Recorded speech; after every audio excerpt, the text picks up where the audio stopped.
will not bow down. Let my people go. We will not bow down. Let my people go. We will not bow down. Let my people go. We will not bow down. Let my people go. We will not bow down. Hello and welcome to episode 14 of the Croydon Constitutionalist podcast, bringing classical liberalism to South London and beyond via YouTube, Stitcher and Apple Podcasts. My name is Dan Heaton and my partner in podcasting today is Mike Swadling, the co-founder of the Croydon Constitutionalist. Mike, what have we got to discuss today? Well, Dan, we're giving another one of our general election updates. So we're going to be talking through what's happening in Croydon. And we're also talking about our event on Tuesday the 19th, my Tuppenceworth. Excellent. So it's all about the general election really, isn't it? The general election coming up on the 12th of December. We've spoke about this on the last podcast and who'd so far put their name forward for various constituencies, but we now know who's going to be standing where following the closure of the nominations just a couple of days ago. So let's just go through who we are the actual finalised constituency candidates for the three constituencies in Croydon. So for Croydon North, we have Claire Bonham from the Liberal Democrats, to stop Brexit, and perhaps we can have a little chat about that later on in the podcast. Rachel Chance from the Green Party. A new name from when we last spoke about this is Donald Ekekomen, I believe is how you pronounce it, who's the Conservative Party candidate for Croydon North. We've got Candace Mitchell from the Christian People's Alliance. We have got Chidi Ngwaba from the Brexit Party, and we've got the incumbent Steve Reid from the Labour and Cooperative Party. Obviously, we know quite a bit about Steve Reid. He's been the MP for a while now. Mike, what do we know about the other candidates? It was quite a list there, isn't there? So Claire Bonham, and I hadn't noticed before the To Stop Brexit, and it's I suppose at least they're honest about it. Most people try to hide their lies and deceit, but the Lib Dems, fair play to them, aren't. Claire's actually a very nice lady. I ran against her in South Nord. I've done a couple of hustings with her. Sorry, done a hustings with her. She, despite running for the Liberal Democrats, I have to say has been fairly decent in what I've seen. She's been putting in a strong performance in the Crystal Palace Triangle, sort of upper Norwood area of the borough, and that's where the Lib Dem base is, and she was a candidate there in 2018. So clearly she's going to try and build on that. You know that's where the Lib Dems are going to focus. Obviously they're going to hope to pick up votes across the constituency there with the message to stop Brexit, which fair play to them is at least very direct. Yes, I think there's. I think this is what the slogan that they've got on the ballot paper everywhere. Really, it does beg the question: if the Conservatives do get a majority government and and we do manage to belatedly leave the European Union, it does beg the question what the Liberal Democrats will actually stand for in future elections. But hey, we know where they stand for this one. A new chap for the Conservative Party, only selected fairly late in the day. Believe he lives in Croydon South, but certainly obviously lives in Croydon. Don't know much about him. Heard he's been a keen activist though for the Tories. I don't know if you've heard anything else. No, really similar sort of information. I believe he was a candidate in Wadden in the 2018 locals. Now the Conservatives didn't win in Wadden, but were seen to have put in a very strong campaign in an area that wasn't particularly good for them. They really fought for it. So he was part of that set of candidates going for the Wadden ward, and I think probably that's good reputation's gone before him and helps him build up to that position. We have asked Donald for an interview, so we've done that with a number of pro-Brexit candidates. So hopefully we'll find out more and let people know. Absolutely. Will no doubt sent an interview to the Brexit Party candidate, who apparently lives in Beckenham. Don't know anything more about him than that, but hopefully we'll get the interview with him. And Candace rather Mitchell, who apparently lives in Cambridgeshire, according to the paperwork, from the Christian People's Alliance, another pro-Brexit party. So it'll be interesting to see how she gets on. Yeah, and one thing I will say for the Christian People's Alliance, they've supported a few events in Croydon recently. They've been in support of our petition to ensure no one at the council's paid more than the Prime Minister. They're in support of the DEMOC, the directly elected Mayor of Croydon initiative. They ran a couple of people in constituencies in the last general election in Croydon. So unusual that she's saying in northeast Cambridgeshire. I guess she may have some relation again to the borough. Again, we have put out a request for an interview, but they are a party that's certainly done some work in our area. Good stuff. Good stuff. Now, obviously, Croydon North is a very solid Labour area. One suspects that Steve Reid will be weighing his vote once again. So, hence possibly why the Conservative candidate was selected so late in the day. But he from the sound of it, he'll probably give it a good go over the next 4 weeks if he's a hardy campaigner, as you say. It's very disconcerting there, Dan, to the way that you've not accounted for the massive inroads I made in 2017 and in the South Norwood by-election. It brings really makes me terribly upset that you've not factored that in. But you're right, Steve will weigh his vote, and it will be surprising if he doesn't get maybe not 50% of the vote this time, but really close to it. Yeah, I think the Lib Dems will do better than previously. As you say, there's a certain area in the constituency, in the Crystal Palace Triangle, where they'll certainly be concentrating their efforts. And I think the Stop Brexit slogan is probably quite popular with certain types of people who live in Croydon North, perhaps up that end, as it were. So I think they'll do better than they have previously, which may well eat into Steve Reid's vote, but I suspect he'll still have a healthy majority. Yeah, should still be noted, Croydon North voted 40% to leave the EU. Selhurst Ward voted to leave the EU. Bentham Manor Ward was an almost 50-50 split. It was slightly Remain, but really close. So there are certainly pockets out there that to stop Brexit will not be a very popular message. And as you alluded to earlier, you wonder what the Lib Dems have once, assuming that we do leave, and that's failed. Indeed. So moving on to Croydon South, the nominees are Olga Fitzroy for the Labour Party. She seems to live in Streatham. We've got Kathleen Garner from UKIP. We have Anna Jones from the Liberal Democrats to stop Brexit. We have the incumbent Chris Philp from the Conservative Party, and we have Peter Underwood from the Green Party. Another late addition late selection was Olga Fitzroy from the Labour Party. Rather like the Conservatives in Croydon North, perhaps they don't think they've got much of a chance, and they left their selection to the last minute. I think that's pretty clear, isn't it? As I understand, there's always a bit of frustration in the South from Croydon South Labour, who are somewhat disjointed from the rest of the Labour Party in the borough on a number of levels. That there's always an annoyance that they have a candidate imposed on them, and that by the looks of it has happened again. I don't say that with any inside knowledge. I don't know that that's true, but it does appear that someone popping out from Streatham is somewhat of an imposition on them. I suspect they won't be putting much focus on that campaign.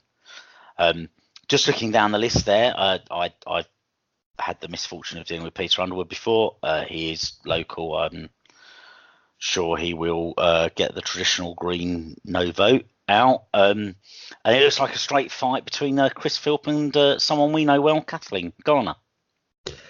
Yeah, so for those of you who don't know, Kathleen has been a member of UKIP for many, many years, probably about 20 odd years, I imagine, if not longer.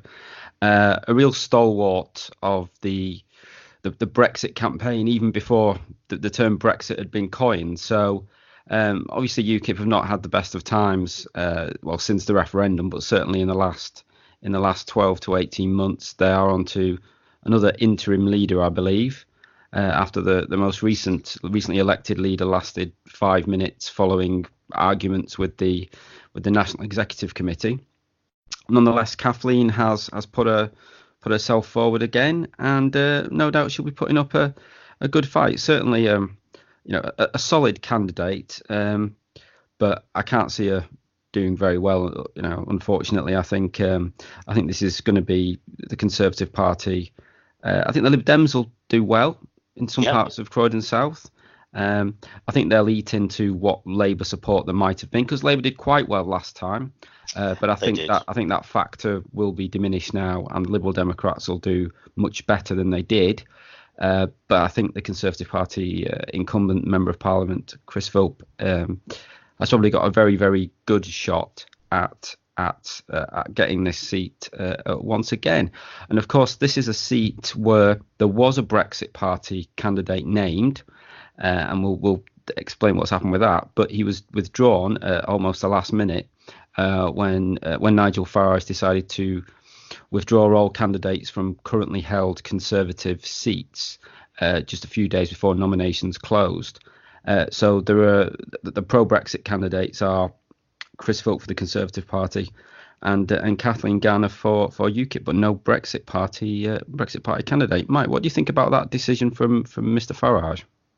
Well, I guess it never made sense for the Conservatives to run up against, for the Brexit Party and the Conservative Party running on both pro-Brexit messages up against each other in constituencies where the Brexit Party was never likely to win and might stop existing Conservatives, pro-Brexit Conservatives, getting through.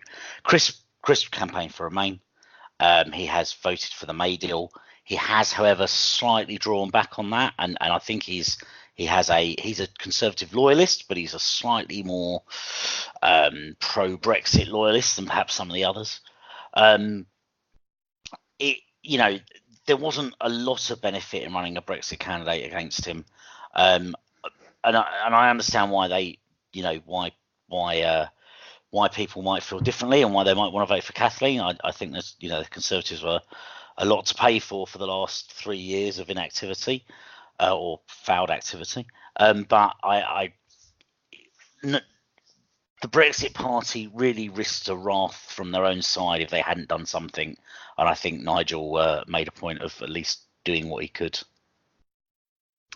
Yeah, no, I'm pretty much in agreement with you on that. I think that what does the Brexit Party want? If it wants Brexit to happen, it needs to. The only party that's going to do that, really, bar a Brexit Party majority, is going to be a Conservative-led government, and probably one with a majority. So I think it's fair that is step those guys down. But what that decision, which affected Croydon South, the currently held Conservative seat, has had an impact on Croydon Central, the very marginal seat between Labour and the Conservatives. So let's just go through the runners and riders for Croydon Central. So we've got the Conservative Party candidate, which is Mario Critora. We've got the incumbent from the Labour Party, Sarah Jones. We've got Peter Sonnex from the Brexit Party, who was previously announced to be the Brexit Party candidate for Croydon South.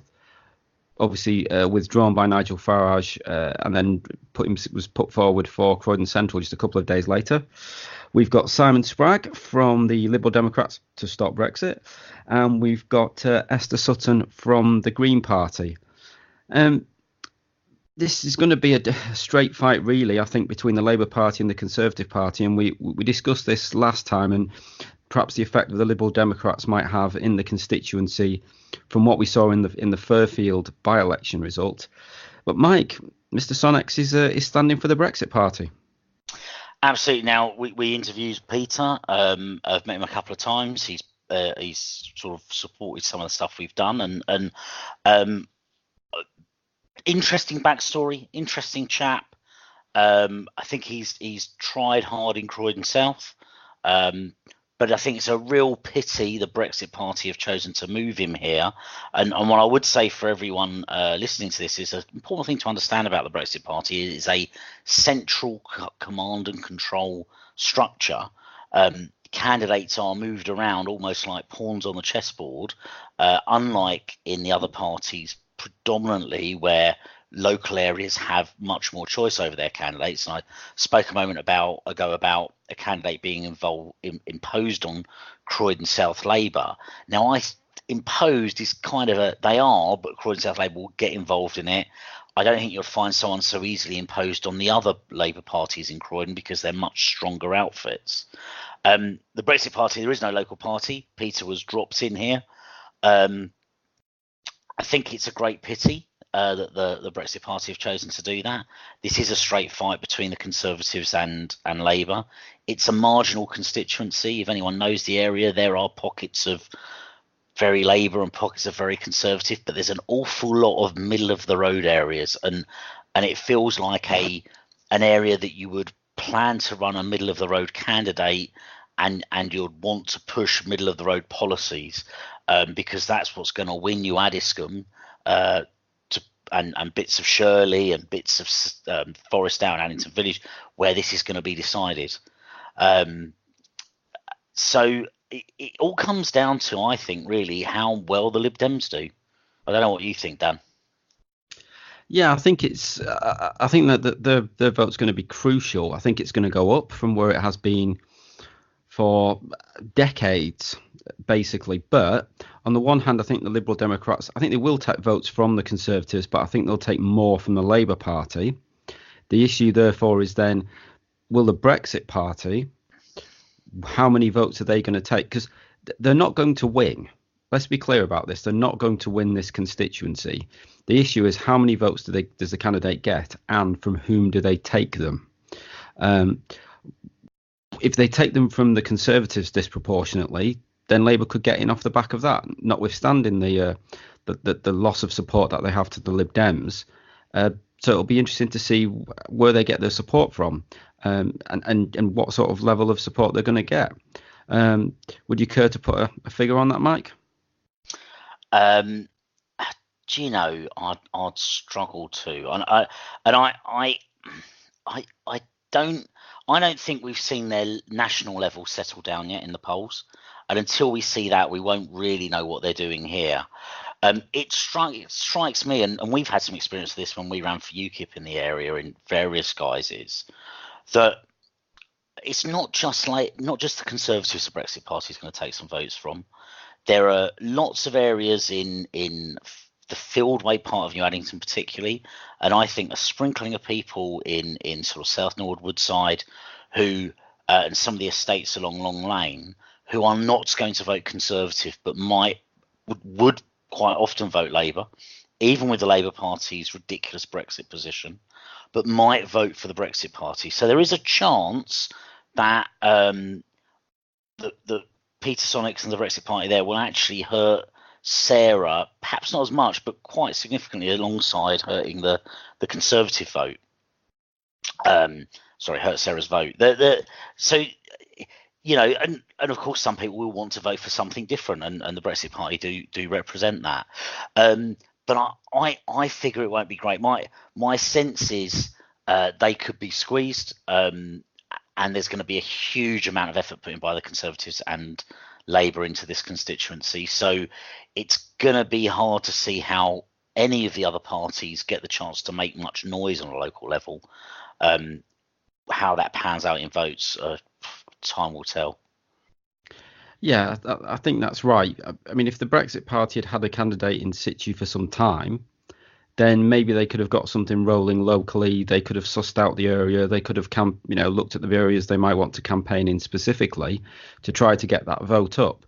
But naming a candidate just a couple of days before the nominations close is not going to give the chap time to actually build up anything in the area. and to get that background knowledge. Now we know that Croydon Central as a constituency did vote to leave, so clearly the Brexit Party's message will be popular to some extent, However, with the Conservative Party having a deal on the table that many people do believe is Brexit, the Brexit Party presently says it isn't, but many people do believe that, and with not that many other policies that I know of, and with no ground troops, as it were, it's going to be very difficult for the Brexit Party to have any real impact in Croydon Central. But it'll be interesting to see what they do, and whether it makes things worse for Labour or worse for the Conservative candidate. You make a point there, Dan, and by means of disclosure to everyone, I when the Brexit Party was first up and running prior to the European elections, I spoke to some people there and put myself forward to organise things in Croydon. I was accepted to do that, and what we found was actually they didn't really want a local organiser, and really what they were after is appointing candidates, and then they would set up their own organisations, which was fair enough. I mean, I stepped back, quite happy to do so, but that meant they lost 6 months of having any chance of getting these things up and running in the area. Now, I get the feeling other parts of the country, particularly some of those Labour Leave constituencies, they may have got a local organisation up and running more. I don't think they did that very much in London. They certainly didn't do it in Croydon. So as you say, this is a last moment sudden attempt to get in the poll, and I think their votes will reflect that fact. Yeah, without a shadow of a doubt, really. But time will tell. We've not talked about Esther Sutton, who's the Green Party candidate, obviously well known locally. So she may also potentially eat into the Labour vote a bit. So yeah, it'll be very interesting constituency, quite a close call, I think. Yeah, and time will tell, but it's going to be a big fight, I think. Just one, it definitely will be that. The one thing to note on Esther's application, I'm sure this isn't the reason she's done it, but it does list where your home address, as they do for all candidates, and this will be on the ballot paper. And everyone's ballot paper, and this is something that's known about Esther anyhow, she is the landlady of the Oval Tavern, and it lists quite prominently that she's from the Oval Tavern. That's a great piece of marketing for £500, if nothing else.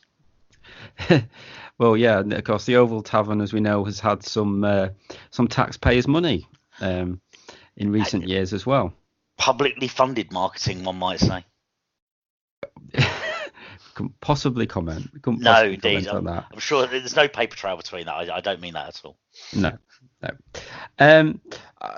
So events that we know of that are taking place in Croydon Central as part of the whole election campaign, we're aware of one event at the moment, which is a hustings taking place at the Fairfield Halls on Wednesday, the 4th of December, from 6 p.m. to 8 p.m.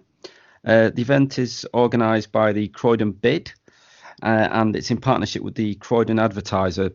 Attendance is free of charge. You just need to go to a website, and we'll put the link in the description. You just need to register there with it, so it's an Eventbrite site, and you can go along and listen to what the candidates have to say. At the moment, it's being advertised with 4 of the Croydon Central candidates.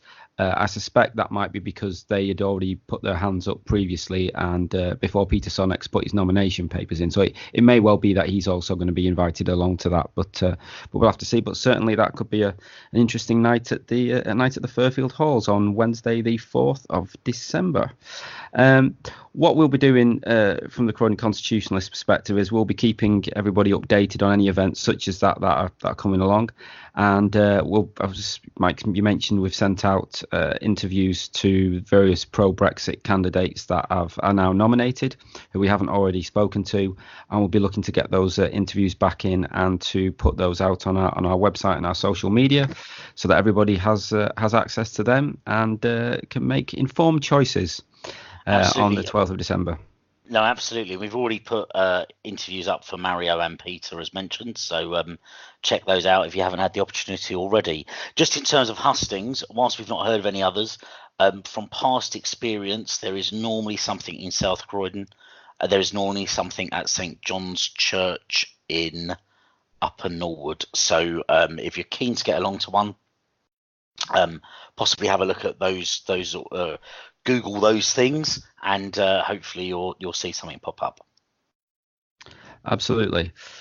So moving on from the general election, we do have our Croydon Constitutionalist event coming up on the Tuesday, the 19th of November. A free speech event, My Tuppenceworth, taking place at the South Croydon Conservative Club, 7 p.m. for a 7:30 start. Mike, what's this all about? So this is really giving people an opportunity to put their view across, use some free speech, put their opinion across, and give their tuppence worth. So we're asking people who want to speak. You don't have to speak. You can just come on down and listen to others. Have up to 3 minutes to give their tuppence worth to speak about an issue dear to their heart. We are asking it for it to be non-partisan because we are in an election period and we just need to be a bit careful. We're also keen to ensure everyone gets on.